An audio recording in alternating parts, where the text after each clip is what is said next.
This is not spoke about a lot. In this day and age, people would rather tour a destroyed old civilization than build a future civilization. You know how many people go to the pyramids every year, but how many people are out here building pyramids? Imagine if that same time and energy spent on traveling and touring to these destinations, we spend that allocating time and energy to building the future destinations. In a capitalistic society, they want you to be a tourist, not a builder. Man, I would love to see that. Look just like the Capitol building. That looks just like the Capitol building. Let me show you that detail. Now, these are like small apartment complexes. This can probably hold anywhere from 50 to 100 people per little carousel. Look at this. You're talking, if each one just held 100, and let's say there's about 30 of them, I will say, yeah, times 10, times 10, you're looking at 1,000, you're looking at about 3,000. You're looking at maybe anywhere from, let's say, 3,000 to 10,000 people riding around on a Ferris wheel and holding all of them up. And you start to sit there and think, wait a minute, what? 10,000 people riding on a Ferris wheel? Think of the energy it would take in order to move 10,000 people. When you go to Six Flags, they have like, I don't know, we'll say 100 people on the roller coaster, and they got tons of energy popping with that thing. And as people are saying, those were magnetic carousels. And yes, they were. When you get into the details and you learn about these things, this was on magnetics. This was not on the system we currently use. So you could use a lot of energy, and it's really easy to do. But it's just fascinating because, I mean, look at the size of that thing. And just to think, like, each one is like an apartment complex of like 20 to 30 people just rotating around the entire time. And there's those steeples again. And look at how large that is. Look at how large the Ferris wheel is compared to the building. And then you got the cute little chairs right here, which this is temporary. These little chairs are temporary. That's probably what they put in there to take the picture. But this Ferris wheel, definitely not temporary. There's a line to board it, and there's a view from the inside so you guys can see. You gotta see this. So here's the line. Everybody's getting all excited. Maybe 10,000 people getting excited to go up on the Ferris wheel. And there's the view, if you guys can see that. Look at all those people. See them all lined up like ducks? That's a lot of people. Every single carousel. So we're in 1893. We have better roller coasters than 2023. And you can hold maybe 5 to 10,000 people on the roller coaster. When in reality, I get to go stand in line and I got to buy a boarding pass and maybe pay extra to get on the thing faster. And then it's going to put me on for 1 second and then kind of kick me off. But that's kind of what it is. You also have some hot air balloons in case you want to take that. Looks a little dangerous. And some ostriches, which I thought was interesting too. I have no idea about hearing about ostriches in Chicago, that's for sure. If there were ostriches, that's pretty dope. And then more Ferris wheels and stunning photos. So these are tickets. These were tickets. So you can have your ticket, and this is what was on it, and you take your little cute boat ride, and it says a view from the Island Bridge World Fair, transportation building of Columbia Exposition, and then this is, again, your Ferris wheel. Absolutely massive. Absolutely massive. So then we continue onwards, because I want to show you guys, they had fireworks, too, somehow. Okay, so I want to share some pictures here of these world fairs that were going on in the 1850s to the early 1900s. There have been some earlier world fairs starting in the 1790s, but the first great exhibition was held in London in 1851. Over 6 million people attended this fair. The exhibitions occupied dozens to hundreds of acres and were built in a matter of months to a couple years, only to be completely demolished after. Okay, so I want to share some pictures here of these world fairs that were 6 million people attended? That is nuts. It would take forever. And they said that they built in 2 years and then knocked it all down. Bang, gone. It's been mind-blowing for most of those people who had only seen gaslight. Take today, if you had a place with no electricity. We see no wires on the pylons of the old world. Today our streets are filled with these pylons with wires, but the ancients seem to have no wires. In fact, they were harnessing free energy. Have you ever noticed the metal balls which are on all of the ancient buildings? You probably still have them now. These metal balls were filled with mercury, and on top of them was an antenna which was harnessing the electromagnetic energy. This energy was then sent to the mercury, and watch what happens with mercury. This would cause the mercury to spin and create free energy. The word cathedral comes from cathedral, anode and the cathode, because it's creating electricity. All of these buildings around the world all have This is level 9 waters. Antennas. This is because it was the great Tartarian Empire. We are in darkness 9 waters. Darkness 9 waters. I repeat, fathom level is increasing. Today our streets are filled with these pylons with wires, but the ancients seem to have no wires. In fact, they were harnessing free energy. Have you ever noticed the metal balls which are on all of the ancient buildings? You probably still have them now. These metal balls were filled with mercury, and on top of them was an antenna which was harnessing the electromagnetic energy. This energy was then sent to the mercury, and watch what happens with mercury. This would cause the mercury to spin and create free energy. The word cathedral comes from cathodral, anode and the cathode, because it's creating electricity. All of these buildings around the world all had the same antennas. This is because it was the great Tartarian Empire. Take a look for yourself.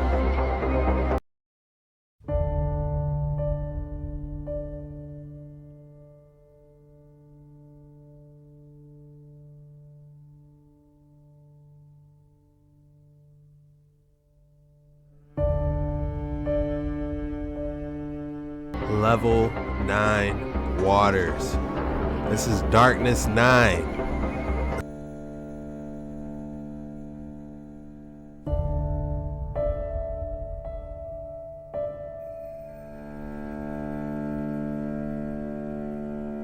Entertainment purposes only. Please don't come for me.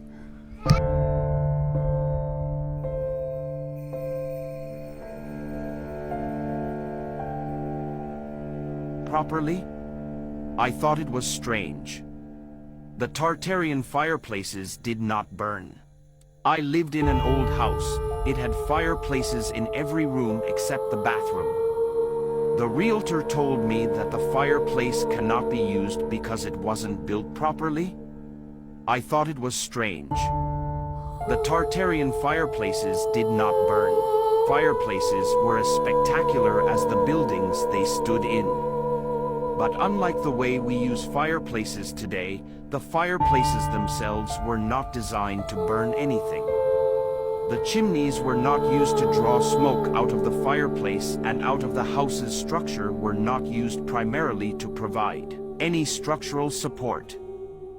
The reinforcement in the house was connected to the dome of the tower on the roof, which was quite possibly filled with various substances such as mercury, radium, or quartz crystal, and metal bars sticking out from the top and sides of the building.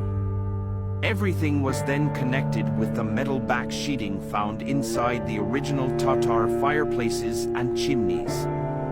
Metal poles sticking out of the upper and sides of houses and other Tatar buildings acted as ethereal electric antennas that harnessed the power of the ether to channel this free energy into the chimney. The air ventilation shafts, air ducts, found in the rooms of the house were connected to the chimney. Ionized air, along with rising and falling currents of hot and cold air, created a pressure electric vacuum inside the chimney. During the winter, chimneys acted as pressure electric vacuums, emitting captured heat inside the chimney out over the fireplace.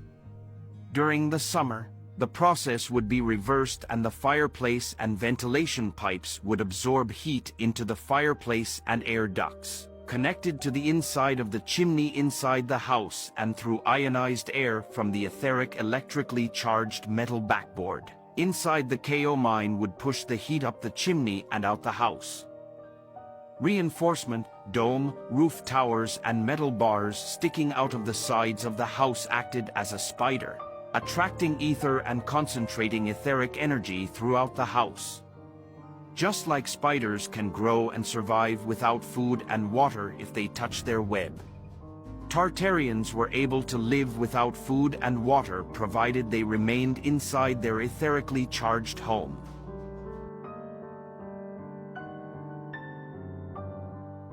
Nikola Tesla's greatest discovery was the counter-rotating fields of magnetism. He understood that the magnetic field doesn't just come out of the North Pole and into the South Pole in straight lines. He knew that the magnetic field swirls out of the North Pole and into the South Pole and swirls out of the South Pole into the North Pole. The atom is a whirlpool of energy, and the human energy field works exactly the same way. That's why the first man was named Adam, because every atom is polarized with a north and south pole. Therefore, collectively, we have one north and one south pole as a giant atom.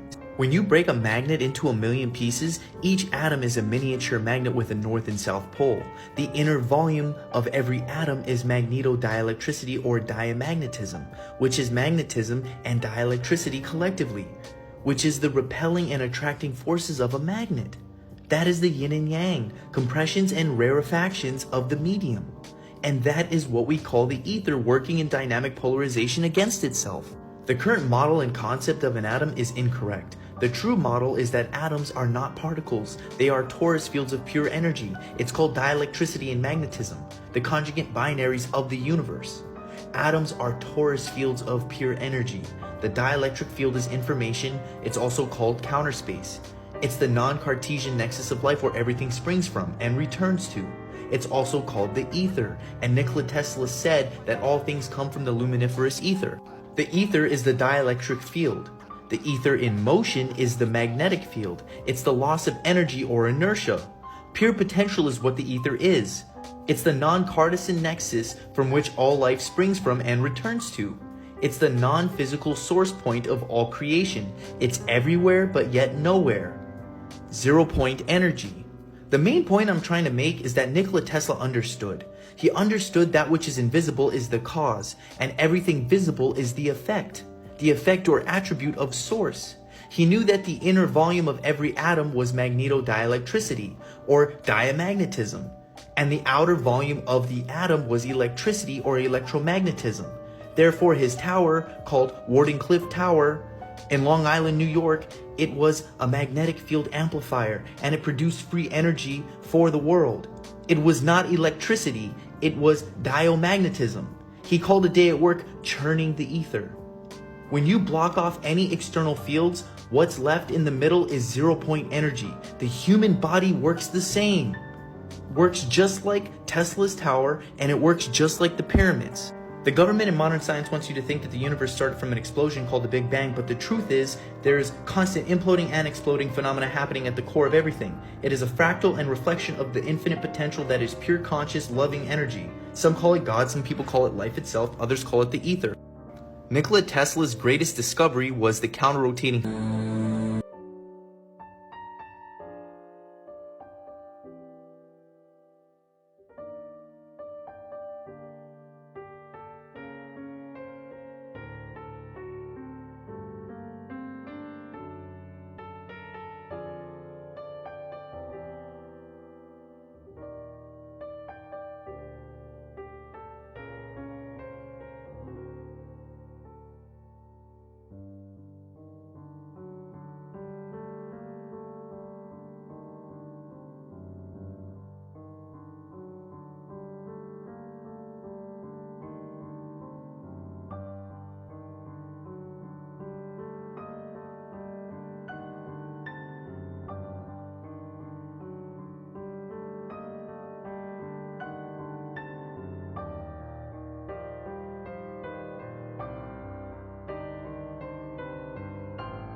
button and the writing slope comes out. So if you wanted to be able to write on something or read, you had an extra slope. Then on the sides, you press one of the buttons and a secret drawer comes out. You press another button on the inside and secret drawers come out on the end. You press a button on the side, the lion heads come out. On the other side of the desk, which we've just turned around, what we have here is Socrates. And then you press a button further here, and two more drawers come out. Another drawer at the top. Press a button, more drawers. And then you press another button and another one. Every desk needs a centerpiece. And here's the centerpiece for this one, where you open it up, the drawers come out. Of course, these are secret, that lock. And then even the center drawer comes out, which is secret. On the top of it is an eagle, which is a symbol of the Roman Empire. Of course, the strength of it. First we have here is you press a button and the writing slope comes out. So if you wanted to... Drawer was tight. How could someone even begin to build something like that? I wonder who built that.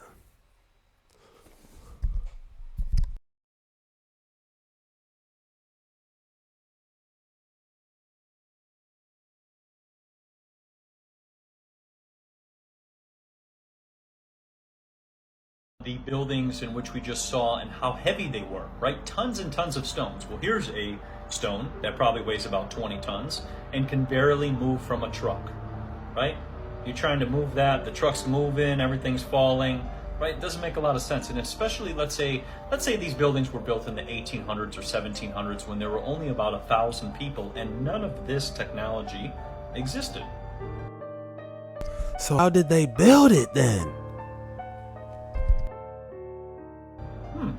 Well, that's another good question. How on earth did all of those things get built, right? Or moved, or something like this, right? Or something like this. I think it goes to show that when we look into the past, things were very, very advanced, but we were told that we were supposedly, like I said, running around on horses and wagons and on... So we're going to go back to 1893 Chicago, and this is not the Chicago in which I know, right? The Chicago I know does not have statues like this and look anything like this. But this is what Chicago looked like before it was reset, right? The fires that we heard about in Chicago and all those things, they were removing all of this. Look at this detail. This is a completely different city in which we know of today. Because look at this. Look at the architecture. Look at the design. Think of how hard it would be to create all of this, right? We can barely make a little bean and wrap it in mirrored paper, let alone statues like this made out of copper, right? Look at this archway. Look at the detail here. This is in Chicago. This is old world history, which is not taught about, right? They keep us in the dark. They don't teach us about our true potential and how there used to be a unified, advanced society which built like this all over the world. But equally as important as the recollections we can see are the memories of many St. Louisans for whom the fair is still a personal experience. Among these is Miss Dina Lang, who has been a teacher in public schools in St. Louis for over 50 years and who has written a history of St. Louis. Well, Miss Lang, if I may ask, how old were you at the time of the fair? Well, I was in my first year at high school, and that made me about 15. What area were you living in? We had just moved over on the north side. There was a new section of St. Louis near Sarah and Maffett that had just opened up, and in May of 1904, we moved into the new home. Well, did you go over to the fair much? Very often. In fact, the whole year preceding the opening of the fair, we went 2 or 3 times a week. I had a brother who was a young architect, was very much interested out there in the buildings, and I went with him quite often. What's your most lasting personal impression of the fair? Well, it was the most magnificent spectacle I think I've ever seen. I've been to many other fairs, and I don't think any of them have ever come up to the World's Fair. You mean architecturally, just in spaciousness? Architecturally, in its glory, in its magnificence. It was the first time that we had used electricity with any great, or the first time that buildings were being lighted with electricity, and we certainly used it there to a great effect. What did you find yourself doing at the fair most of the time? Oh, we roamed around. We knew every spot of the whole fair, all the way from the entranceway of the Pike to the agrarian villages and on to the agriculture buildings and horticulture. And of course, always at night there was the gorgeous cascades and the electric lights and the pike with its Ferris wheels and chutes and Exhibits and rides? exhibits of all kinds. Well, I've heard that the fair was quite a place as far as being an area for the introduction of all kinds of new novelty foods, or what were then novelty foods. We heard that the ice cream cone was first introduced at the fair. Is that right? Yes, I'm quite sure. That was the first time, at least, that I ever saw ice cream cones, and we had them quite often. They sold them usually 2 for a nickel, so that they went sort of far, too. Sometimes 2 people could eat 1 ice cream cone. Then we had lovely little rosette cakes. They were made by dipping an iron into a batter and putting it into some hot fat. And, oh, those were delicious. And the barbecue sandwiches. That was the debut of the barbecue sandwich on a I large think scale? probably it was.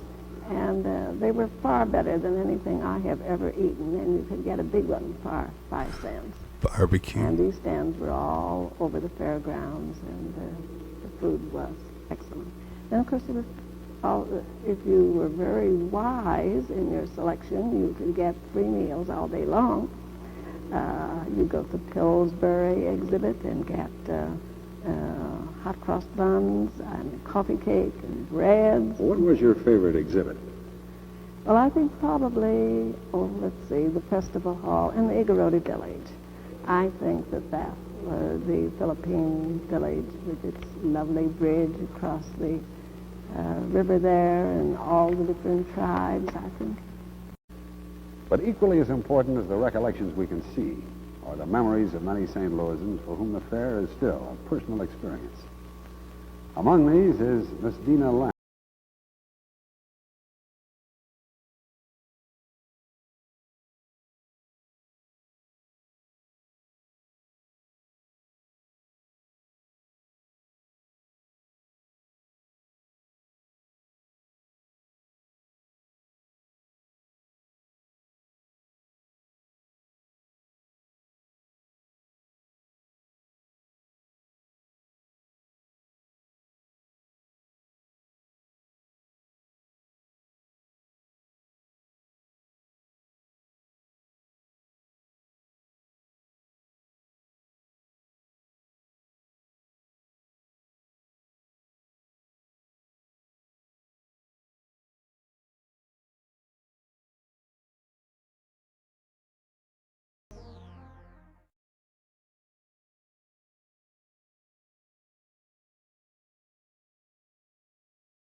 There's nothing new under the sun. This has been done many years ago.